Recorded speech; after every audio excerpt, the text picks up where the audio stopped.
Maschine Masters. My name is MGTheFuture. Thank you for joining me today. Today I got an exclusive tutorial for you guys to kind of end the year off. This would be my last tutorial for 2017. So I kind of wanted to go back and review all the things I kind of doubled down on this year in terms of production tips and things like that. So instead of doing a tight beat tutorial, I'm just going to tighten the bolts on the lo-fi production thing and take you guys through it one more time from start to finish. We do have some kits coming out Friday, so I reference all my samples from them. We have the Dope Boys Music, Loudmouth Vocal Chants 2, Las Vegas Sample Pack Volume 1, Lo-Fi Retaliation. One's a Vox kit, one's a construction kit with stems and loops, royalty free, and then the other one is a drum kit with lo-fi and originals.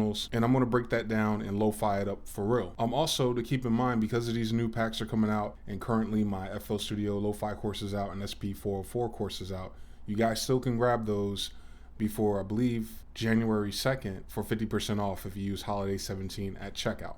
So definitely check that out if you like any of these kits or if you like any of these techniques. There's definitely more for you guys. So let's start with what I got. I got a regular drum pattern in pattern mode. These are the single shots from Lo-Fi Retaliation.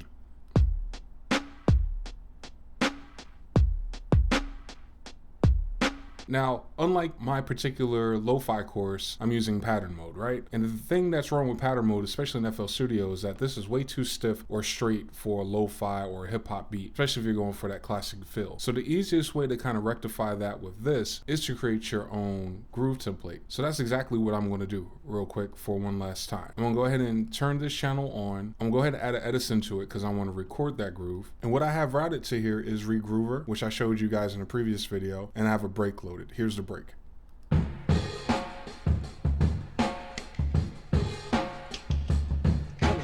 Pretty cool, right? So what I can do is mute some of those additional elements. What I really want to double down on is that kick and that snare.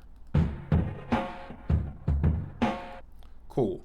So now I'm gonna go to Edison. I'm gonna go ahead and hit record on play. Cool. I'm gonna take that first loop here. I'm gonna go ahead and drag it into a FL slicer. So I'm gonna right click, insert, choose FL slicer. It's going to get our 16 beats, 160 beats per minute. That's what we want. On auto slice, we can do medium auto slicing, so it gets most of our transients in order. Now I'm going to go ahead and play that back. Cool. So these transients and these markers represent the drum break itself. So I'm going to go to the top left corner of piano roll, go to File, Save, Score As, go to my desktop. You call it Groove or whatever you want. You can make hundreds of these for every solid break, every type of favorite producer, whatever you throw at it, you can do. So now I'm gonna go to piano roll on each individual element. I'm gonna go to Quantize, open it up. For template, I am gonna go to my desktop. I'm gonna choose Groove. And now what I wanna do is adjust the sensitivity, so most of them are grabbed. Start time you could bring back, but I'm actually going to turn up the start time for this one. Then I'm gonna go to the next element, which is the snare, Quantize, same story. I'm gonna use the same exact settings. Hi-hats are gonna be a little bit trickier because I omitted that from the groove template, but we're gonna do that here too. Most of them are grabbed, which is fine. The ones that are nearest to a line are moved. We should be okay. And now let's play that back. It's all right. But to take that further, I'm gonna select these hi-hats, select all, it's Command A on Mac. I'm gonna use the Alt key and the forward arrow cursor on our keyboard and just move those over a little bit. So I got all the drums routed to their own individual track now. Once I have that, I can kind of just balance the levels on them.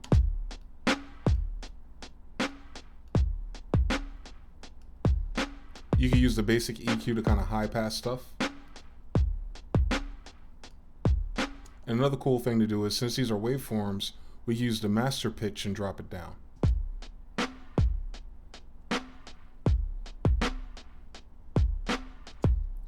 Now I'm going to send all these to this track here and take them off the master. So basically I'm creating a bus for them by doing this procedure. Now they're on their own track, and you can call that drum bus. On the drum bus, we know we want to compress it. The best compressor for that's third party. That's going to be the Volf. This emulates the SP303's vinyl simulator. So I'm going to just use a really simple preset, Bad 1990s Digital.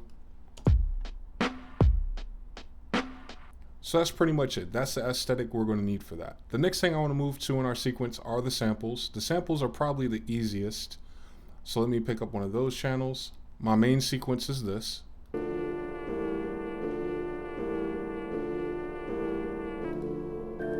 And my next one is this, which is kind of like a call and response. And all of these are from the Las Vegas sample pack. And of course I'm using Serato's sample to chop them up and to put them in the same key for that kind of harmonic blending to work, which is kind of like a throwback to my old school Kanye West tutorial. So I'm gonna take both of these and do the same thing as the drums, route them to their own mixer channel here, send them to the same bus of course. Now in song mode, I'm gonna play them together and kind of balance them.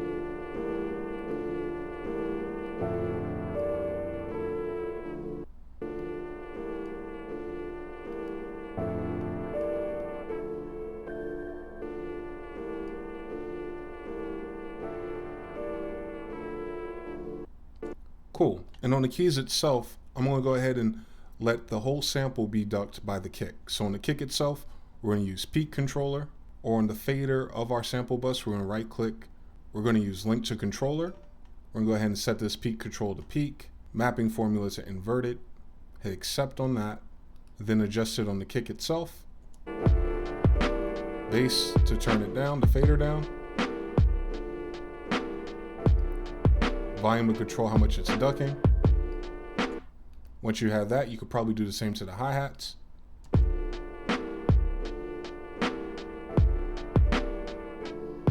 This way you can still adjust the individual volumes.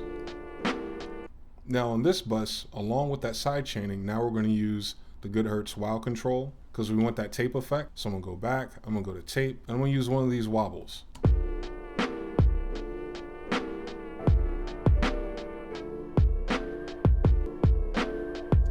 So we have most of that lo-fi vibe taken care of just with those two plugins, and we have everything blended. The last thing I added was the chants. This is from Dope Boys Music. These are pretty cool. It gives it a more urban element, and you can just turn those down. I might bust those to the same track as well. And then with those, I can adjust their volume, pan them opposite of each other if you want that kind of space.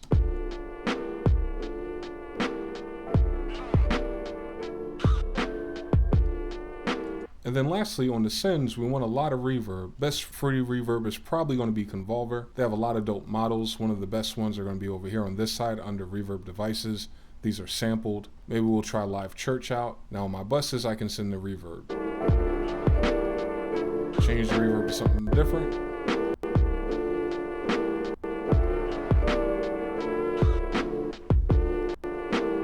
Maybe a chamber.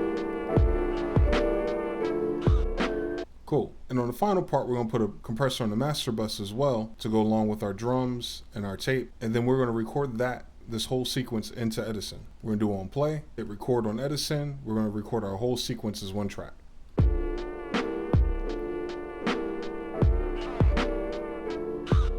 Now that we have this particular setup, I'll go back to my plugins and kind of mute everything that's making the hiss sound in the background. I got a clean channel here.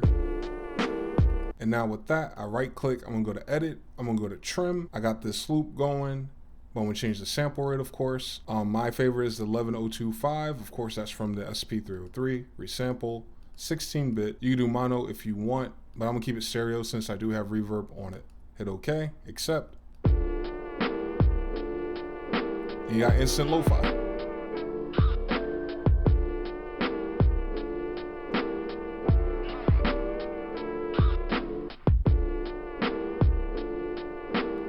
And you can upgrade the sample rate if you want to, if that's too dirty or too low for you. There's a few others that sound good. 32 sounds good. A little bit better, a little bit more high frequency.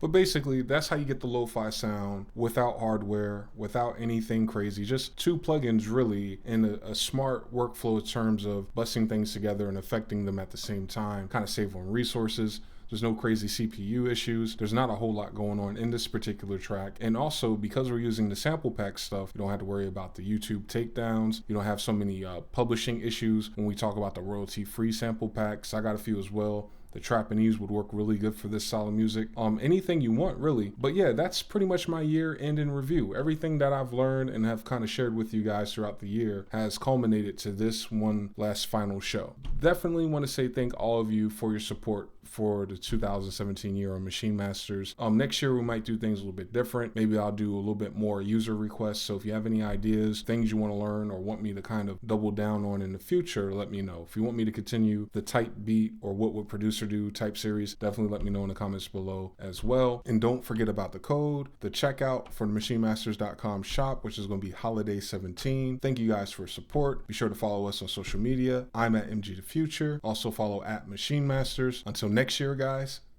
peace.